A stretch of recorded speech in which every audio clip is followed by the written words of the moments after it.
लेकिन सास जो बोल रही है उस समय आपको हाँ बोलना है, ना बिल्कुल मत बोलिएगा। ना बोलिएगा तब तो पंगा होना ही होना है। तो इसलिए ना बिल्कुल मत बोलिएगा, हाँ हाँ ज़रूर बोलिए।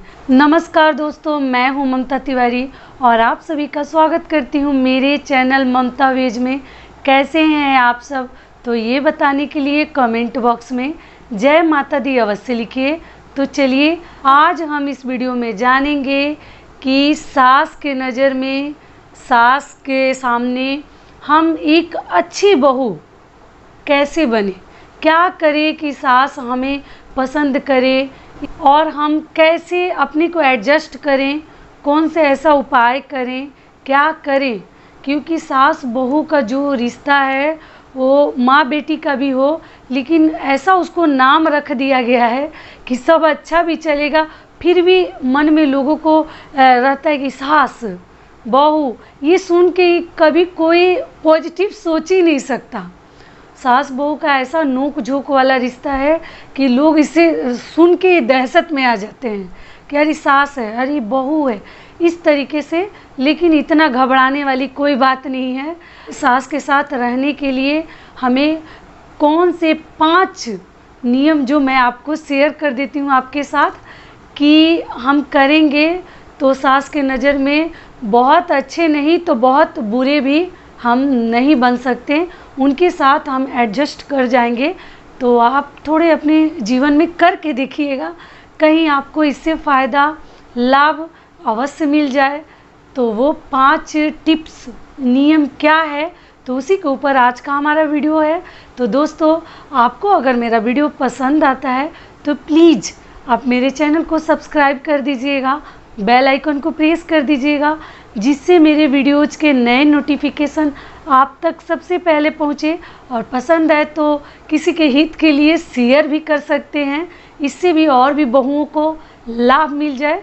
तो चलिए शुरू करते हैं। तो सबसे पहला नियम हमारा क्या है कि अगर सास के साथ आप सुखमय रहना चाहती हैं, रिश्ता अपना सही रखना चाहती हैं, तो सबसे पहला जो नियम है मैं आपके साथ शेयर कर देती हूँ कि वो नियम क्या है कि एक कहावत कहा जाता है कि अगर ससुराल में रहना है या सास नंद के साथ रहना है तो सबसे पहले हमें कौन सी चीज़ों को रोक देनी चाहिए, नहीं करनी चाहिए।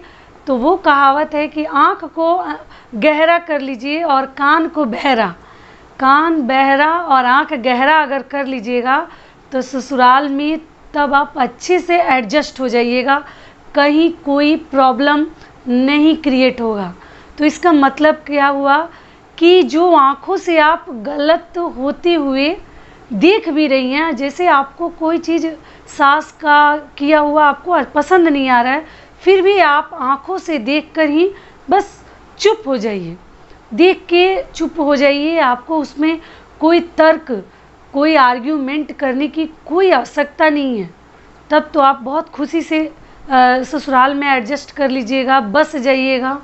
और कान बहरा, मान लीजिए घर के बारे में कुछ बोल रहे हैं, आपके बारे में वो लोग कुछ बोल रहे हैं, सास बोल रही हैं, ससुराल वाले बोल रहे हैं, तो आपको कान को बहरा कर लेना है। तब आपका जीवन जो है सुखमय आगे बढ़ेगा और आप ससुराल में बड़ा आसानी से बहुत ही ईजिली एडजस्ट हो जाइएगा और सास के साथ आपका रिश्ता भी बेहतर रहेगा, कहीं कोई समस्या और प्रॉब्लम उसमें क्रिएट नहीं होगा। तो इस तरीके से अगर आप चलिएगा कान बहरा और आँख गहरा करके, तो आपका जो है सास के साथ रिश्ता बड़ा ही सुंदर और मधुर रिश्ता आपका चलेगा आगे तक। तो ये हो गया हमारा पहला नियम। दूसरा नियम हमारा क्या है कि हमें सास के साथ कभी भी तर्क में नहीं जाना है। तर्क इस प्रकार से नहीं करनी है कि वो कुछ बोली तो फिर हम कुछ बोलेंगे। वो मान लीजिए आपके मायके के बारे में ही कुछ बोले तो ऐसा नहीं है कि नहीं ऐसे नहीं ऐसे। तो मान लीजिए कि यहाँ पर मैं आपको एग्जांपल दे रही हूँ कि यहाँ एक गाय खड़ी है, लेकिन सास बोली कि ना ना ना ये बैल है, ये गाय नहीं है, ये बैल है। तो आपको आर्ग्यूमेंट में नहीं जाना है कि ना ना ना ये तो गाय ही है, ये बैल नहीं है। तब तो फंस जाइएगा, फिर रिश्ता सही नहीं चलेगा। सास अगर बैल बोले तो आप भी बोलिए हाँ हाँ बैल है, बैल है। गाय उसको मत बोलिए, भले ही वो गाय है, लेकिन उसको बैल ही बोलिए। जो सास बोल रही है उसको आपको भी बोलना है कि हाँ हाँ हाँ मम्मी जी, माँ जी, सासू माँ, जो आप बोल रही हैं ये बैल ही है, सही बोल रही हैं, बैल है, ये गाय नहीं है। तब आप देखिएगा आपका रिश्ता बिल्कुल सही जाएगा, बिल्कुल सही जाएगा। आपकी जो गाड़ी है वो पटरी पे ही चलेगी, पटरी से नीचे नहीं उतरेगी। गाय को भी बैल बोलना है। तो ये हमारा दूसरा पॉइंट हो गया, सास से आर्ग्यूमेंट हमें नहीं करना है। तीसरा क्या है कि मान लीजिए आपकी सास आपको कोई कार्य दे रही हैं या कोई चीज़ कह रही हैं कि इस तरीके से कर दो, या रसोई में इस तरीके से ये चीज़ बना दो, इस तरीके से इनको भोजन दे दो, ये कर दो। मान लीजिए वो अपने हिसाब से बोल रही हैं, तो आपको वहाँ पे सफाई नहीं देना है कि नहीं नहीं ऐसे नहीं, ऐसे नहीं, इस तरीके से नहीं, इस प्रकार से सफाई देने नहीं जानी है। आप उस समय हाँ हाँ हाँ बोल दीजिए, हाँ ठीक है माँ जी हम कर लेंगे, ठीक है मम्मी हम कर लेंगे। भले ही आप उस समय अपने विवेक से, जब आपको वो कार्य करना होगा तो अपना विवेक आप इस्तेमाल में लाइए कि किस तरीके से करने से सही होगा हमारा कार्य, किस तरीके से हम इसको कर सकते हैं, उस समय उसको आप करिएगा। लेकिन जब वो बोल रही हैं उस समय आपको अपना सफाई नहीं देना है कि नहीं नहीं आप तो गलत बोल रही हैं, ऐसे ये कार्य नहीं होता है ना, ये खाना इस तरीके से नहीं बनता है, इस तरीके से बनता है। तो उस समय आर्ग्यूमेंट उनसे मत करिए, तर्क मत करिए। आप कहिए कि हाँ हाँ ठीक है मैं इसी प्रकार से करूँगी, आप जो बोल रही हैं आपकी आज्ञा हमारे सर आँखों पे। तो सास भी खुश और आपका भी कार्य बन जाएगा।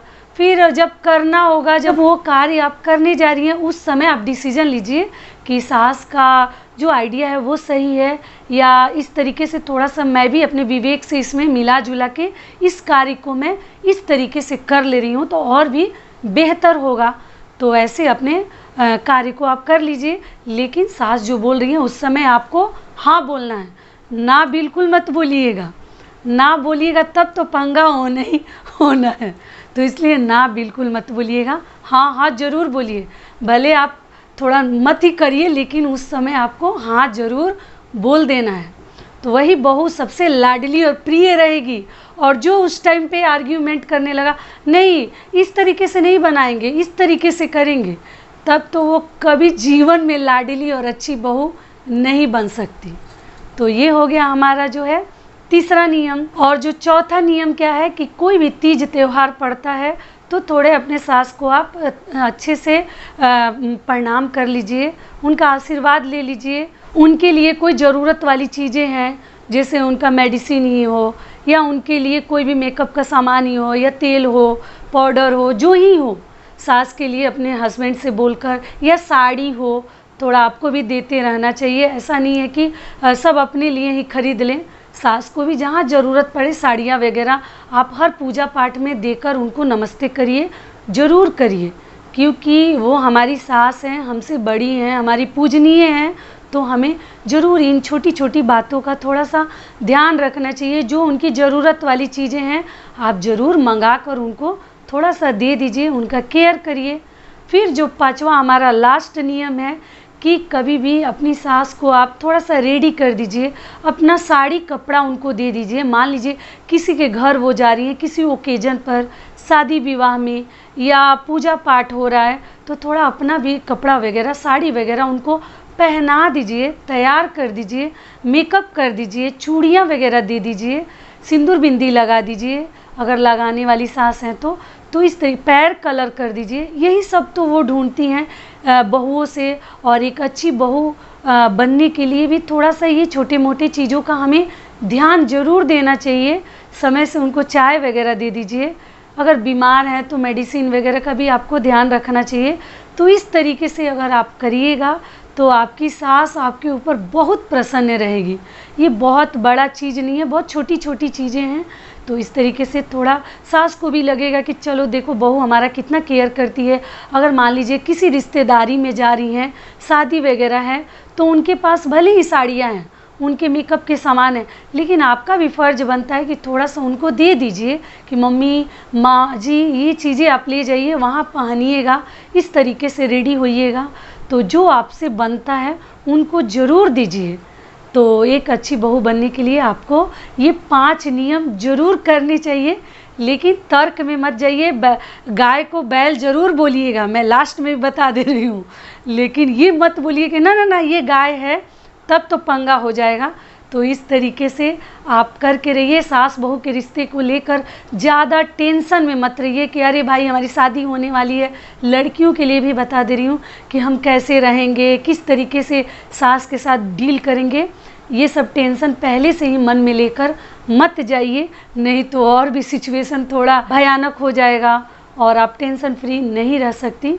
तो आशा करती हूँ कि हमारी बहनों को, हमारी फ्रेंड्स को इससे लाभ मिलेगा और सास बहू का रिश्ता इसी तरीके से निभाते रहिए, टेंशन मत लीजिए।